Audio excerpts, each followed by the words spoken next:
It's hard to tell when it started. Maybe the first time she said no, or maybe before that, when I realized I liked the way she avoided my eyes. There was something deliberate about it. Not shy, not indifferent, more like she knew exactly what she was doing. The first time I asked her out, she smiled, polite but distant, the kind of smile that closes doors without making a sound. I remember thinking she'd say yes eventually. People usually do, if you wait long enough, if you're patient and steady and make yourself impossible to ignore. I wasn't pushy. I told myself that 100 times. I was just trying. We worked together back then, long shifts that bled into each other. Sometimes we'd walk out together, the parking lot empty except for that one flickering light above the dumpsters. She'd smoke and talk about her exes. I didn't smoke, but I stayed anyway, breathing in her secondhand smoke like it meant something. She never looked at me when she talked about them, always at the ground, or her hands, or the glowing tip of her cigarette. That's how I knew there was a part of her she didn't want anyone to see. I thought maybe I could be the one she showed it to. I asked her out again a few weeks later. She said she wasn't seeing anyone. I told her that's fine. I just wanted to spend time. She smiled again, softer this time, but still no. I told myself she didn't mean it, that people say no when they're scared or unsure or just testing you. I went home that night and couldn't sleep. I replayed the conversation until it started to sound different, until her tone shifted in my head into something less certain. I imagined her pausing longer before the no. Maybe she had. I couldn't remember clearly anymore. That's the problem with memory, it bends toward what you need. I kept asking, not all the time, just enough to remind her I was there. Sometimes she'd laugh it off. Sometimes she'd go quiet. Once she said, "You don't give up, do you?" I told her no, not really. She said it like a joke, but I could tell she didn't think it was funny. After that, she started keeping a little more distance. Nothing obvious, just smaller things. She'd walk out with a group instead of alone. She'd check her phone mid-conversation. She started saying she was tired more often, leaving earlier. I tried to act like it didn't matter. I made small talk, brought her coffee, held doors open, things people are supposed to do. But every time she said no, it left this small hollow place inside me, quiet but sharp. Not anger, exactly. Just something cold that stayed there longer each time. I told myself I didn't blame her. I told myself she was allowed to say no. I even told myself I respected it. But it didn't feel like respect. It felt like being erased, slowly, like she was teaching me how invisible I could become. The last time I asked, it wasn't really a question. We were leaving work. It was raining, that thin, steady kind that doesn't stop for hours. I offered her a ride. She said she'd call someone. I told her I didn't mind. She said she was fine. I said I didn't believe her. She laughed then, a tired, uneasy laugh, and said, "You're sweet, but really, I'm good." Sweet, that word landed wrong. I don't think she meant it the way I heard it. Sweet means harmless, and I didn't want to be harmless. I wanted to matter. I remember standing there, watching her walk away, her umbrella shaking a little in the wind. I could see her reflection in the puddles, fragmented by the rain, and I thought how easy it would be to follow, just to make sure she got home safe. But I didn't. I went back to my car, sat there with the engine off, watching the windshield fog up.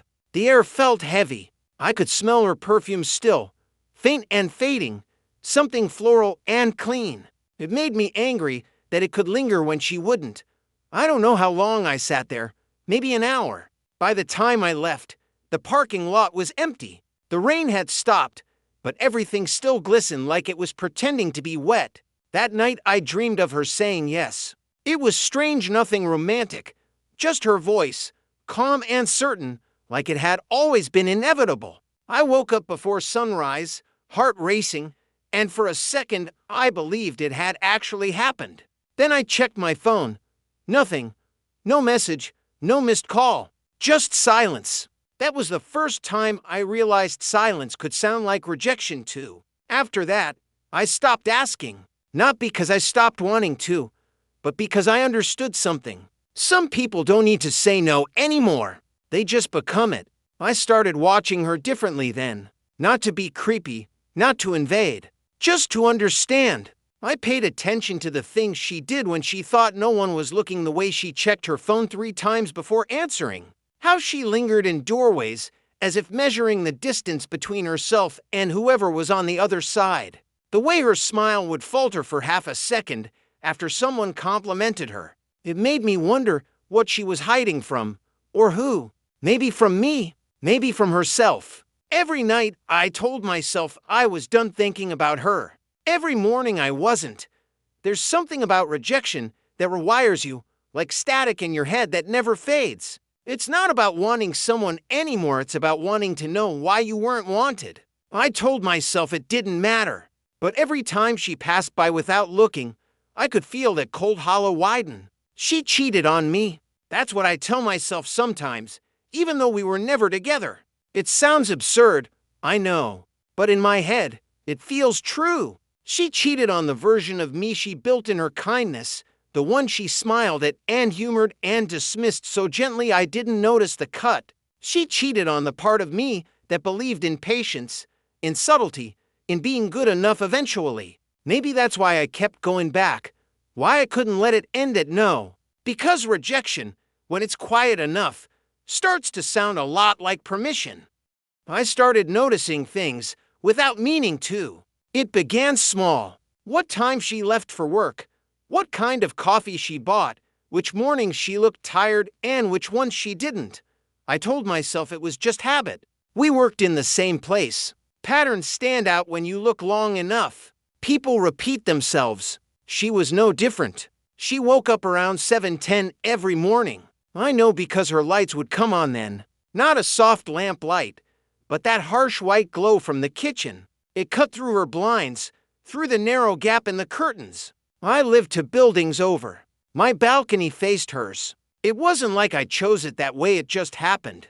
I'd step outside before work and see her there, sometimes in a robe, sometimes already dressed, moving with this strange calm, like she was underwater and everything around her moved slower. She never rushed. That's what struck me. Even when she was late, she'd move the same way, deliberate, almost rehearsed. She'd stand by the window, drinking her coffee, staring at something I couldn't see. Sometimes she'd smile a little, but never for long.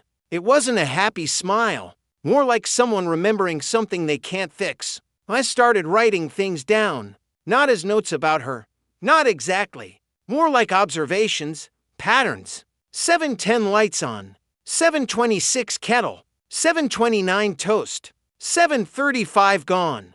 It felt harmless, a way to make sense of my mornings. Watching her made the day start easier, familiar, predictable. That predictability was calming. People call it obsession when you start paying attention to someone else's life more than your own. But that word feels too loud. What I felt was quiet. It didn't shout or demand anything. It just sat there, steady and cold, like the hum of a refrigerator in an empty room. Some nights, I'd see her come home late, carrying groceries, her hair slightly damp from the mist outside. Once, she dropped a bag, and the apples rolled into the street. She laughed. It was the only time I saw her really laugh. I watched from my window, unseen. It felt strange, how easily that moment stayed with me. I wrote that down too. Apples. Laughter. 8:42. I stopped feeling like I was doing anything wrong. I wasn't hurting her. I wasn't even near her. I just noticed things. That's what people do when they care. They notice. I told myself she'd understand if she knew. That it was about knowing her better. Not controlling anything. But understanding something doesn't always make it right. I think I knew that, deep down. Still, every time I saw her, that hollow place in me shifted a little, filled itself with tiny details that made me feel like I was part of her world again, even if she didn't know it. At work, I barely spoke to her anymore. She stopped meeting my eyes, and I let her have that. I didn't push. I didn't ask. But I could tell when she was tired, when she was lying, when she was pretending to listen. I could read her silences better than anyone else could. Sometimes she'd talk to someone else, one of the new guys, and I'd feel something small and sharp move through me, not jealousy exactly, but irritation, like watching someone mishandle something fragile. She never looked at them the way she used to look at me, even if that look was nothing but politeness. I told myself she missed me sometimes, maybe not consciously, but in that quiet, residual way people miss routines. People don't realize how quickly they become habits to someone else. Every night I'd walk home the same route, slow enough to see if her lights were on. Usually they were. She read before bed. I could see the shadow of her head moving as she turned the pages. Sometimes she'd get up, pace the room, pause by the window. Once, I thought she saw me. She looked out directly toward my building. My heart stopped, but she just stood there for a minute and went back inside. I couldn't sleep that night. I kept thinking about what she might have seen, if she'd felt something watching her. I wondered if that thought would stay with her in the morning. The next day at work, she was quieter than usual. I liked that. I told myself I hadn't caused it, but maybe part of me wanted to. There's a kind of intimacy in being inside someone's unease. It means you're close, even if they don't know why. I started to understand her more in the silences than in her words. The way she'd fidget with her sleeve when she lied about being fine. The way she'd pause before replying to texts. I noticed that her phone vibrated often, but she rarely smiled at it. Whoever it was, they weren't making her happy. That thought gave me comfort. I don't know why. Maybe because unhappiness made her real again. I'd started to turn her into something too perfect, too distant. Seeing her small discomforts made her human. I liked her better that way. One night, she left her curtains open. I could see her sitting on the floor, eating takeout straight from the box. She looked tired, her hair messy, eyes blank. I watched for a long time, not because it was exciting, but because it felt peaceful, like being near someone who isn't pretending. That was the moment I realized I didn't want her to say yes anymore. I just wanted to be near her life, close enough to see it unfold, far enough to stay invisible. I didn't want to change her. I just wanted to know her completely. That's the dangerous part about wanting someone. Without touching them, it stops being about desire and starts being about ownership of their image, their patterns, their air. It's quiet, but it's absolute. I started thinking about what would happen if she ever found out, how she'd react. Would she be angry, afraid? Or maybe she'd just feel sorry for me. That last one scared me most. I didn't want her pity. I wanted her attention, even if it was silent. She changed her routine around mid-November. New job schedule maybe. Lights on at 6:40 instead of 7:10. She started running in the mornings, short runs around the block. The first time she did, I followed from a distance, just to see how far she went. She didn't go far. Half a mile maybe. She stopped twice to tie her shoe, hands trembling slightly in the cold. I stayed behind, walking slow, keeping to the other side of the street. I don't think she saw me. I didn't want her to. That night I couldn't stop thinking about how close I'd been. Close enough to hear her breath in the cold air. It wasn't heavy or labored, just steady, measured, like everything else she did. I went home and wrote, running, 6:42. Breath steady, the notebook was almost full by then. I'd stopped pretending it wasn't about her. It was about control, not of her, but of myself. Keeping everything organized, exact. The world makes more sense when you measure it. She was my metric. Days passed easier that way. There's a comfort in patterns, in knowing when the lights go off, when the window opens, when the sound of footsteps fades. Even her absence became predictable. That's when I realized I wasn't watching her anymore. I was studying the silence she left behind. There's something sacred in that quiet, the space between knowing and being known. She'll never understand how close I was to her, or how careful I was. That's fine. Some connections don't need names or words. They exist in the things left unsaid. It's strange how quiet things get when you finally stop expecting anything. There was no moment of realization, no sudden shift, just a slow settling, like dust after movement. I woke one morning and realized I hadn't looked at her window in days. Not because I decided to stop, but because I didn't need to anymore. The pattern had completed itself. She still lived the same way, mostly. Same lights, same mornings, same small gestures. But something had changed in her, just slightly. It was in the way she moved, slower now, like she'd started listening for something she couldn't name.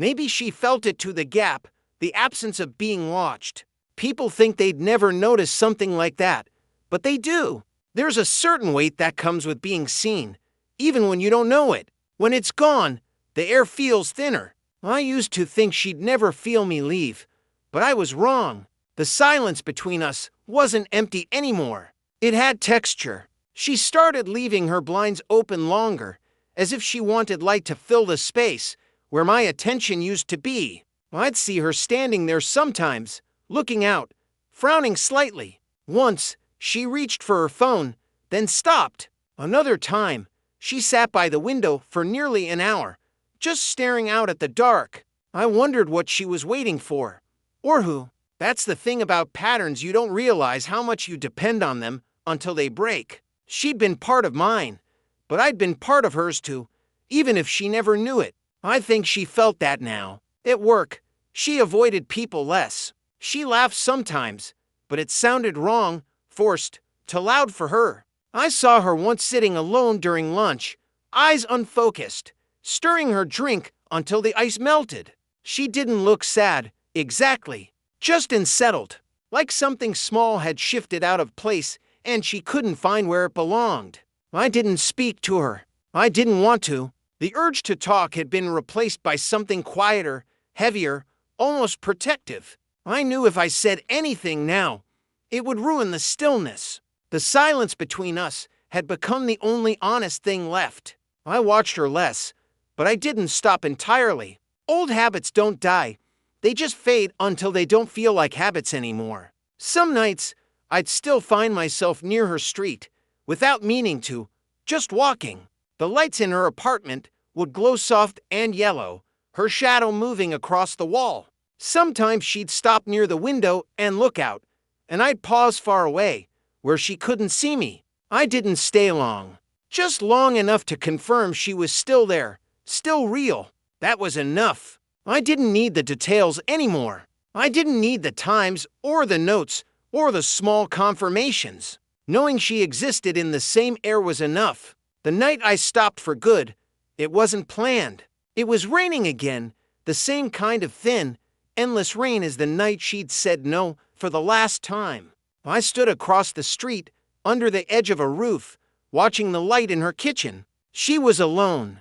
She'd poured herself a glass of water, leaned on the counter, rubbed her temple. Her shoulders slumped a little, tired. For a second, I thought she looked right at me. My heart didn't race this time. It just slowed, steady, calm. I realized then that I didn't want her to see me. I didn't want anything from her anymore. The wanting had hollowed itself out.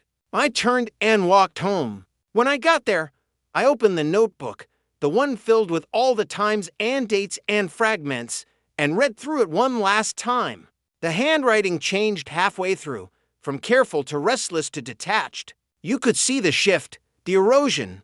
I tore out the pages, one by one, not out of guilt, just because it felt done. I didn't burn them. I didn't throw them away. I folded them, stacked them neatly, and left them in a drawer. Sometimes closure is just organization. That night I slept better than I had in months. The next morning, I woke early. The world felt sharper, cleaner, as if something had been wiped away. I made coffee and stood by the window. Across the street, her blinds were still down. She was probably asleep, or maybe awake, lying there, wondering if something had changed. Maybe she'd dreamt of me.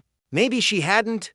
It didn't matter anymore. There's a kind of peace in letting someone become a ghost while they're still alive. You stop needing their responses. You stop needing their presence. You just let them drift into the quiet part of your mind, where sound doesn't reach. That's where she is now. Still there, but untouchable. I sometimes imagine her waking up alone, the way she always did, but this time pausing for a moment longer, sensing something missing. Maybe she sits up, glances toward the window, feels that faint, unnameable discomfort, the kind you can't trace back to a single cause. Maybe she shrugs it off, tells herself it's nothing, and goes back to her day. But some part of her will know. Some part of her will keep listening for the sound that isn't there anymore. That's how silence works. It leaves echoes. I don't feel proud or sorry, just steady. I don't think obsession ends. It just cools until it stops burning. What's left after that isn't love or hate, it's observation without purpose. She was never mine, but for a while, her existence aligned with my attention, and that alignment felt like meaning. Now it's gone, and in that absence, there's a strange kind of balance. I don't need to watch her to know she's still there. I can feel it. The world hums differently when you've learned someone that deeply. It keeps their rhythm, even in their absence. She'll never understand that. She'll wake up, stretch, maybe make toast at 7:29 again.